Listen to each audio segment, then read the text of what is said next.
ইস্টবেঙ্গল সমর্থকদের জন্য খুশির খবর, অবশেষে কলকাতায় এসেছেন ফরাসি ফুটবলার মাহির তালাল। গত সোমবার রাত 2:20 কলকাতার বুকে পা রাখেন এই দাপুটে ফুটবলার। গত কয়েক সপ্তাহ ধরেই ভিসাজনিত সমস্যা দেখা দিয়েছিল মাহির তালালের, যার ফলে ভারতে আসা নিয়ে দেখা দিয়েছিল সংকট। তড়িঘড়ি করে তাকে দেশে উড়িয়ে আনতে তৎপর হয়ে ওঠে ইমানি ম্যানেজমেন্ট।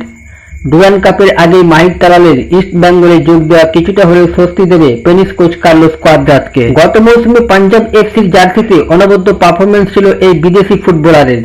ইন্ডিয়ান সুপার লিগের দলের হয়ে সর্বোচ্চ অ্যাসিস্ট ছিল মাহির তালালের। স্বাভাবিকভাবেই নতুন মরশুমে তাকে দলে পাওয়ার জন্য আসলে নেমে পড়েছিল আইএসএল এর একাধিক ফুটবল ক্লাব। শেষ পর্যন্ত বাজিমাত করে ইমানি ইস্ট বেঙ্গল।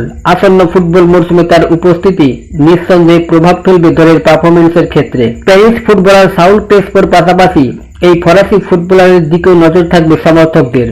গত 3রা জুলাই থেকে কোয়াদ্রাতের তত্ত্বাবধানে পাক মরসুমের প্রস্তুতি শুরু করেছে লাল হলুদের সিনিয়র দল, যেখানে প্রথম থেকেই জন্মনে মেজাজে দেখা গিয়েছিল ক্লিন্টন সিলভা, সাউল ক্রেসপো সহ অন্যান্য ফুটবলারদের। কিন্তু বাকি বিদেশি ফুটবলারদের আশা নিয়ে দেখা দিয়েছিল ধোঁয়াশা।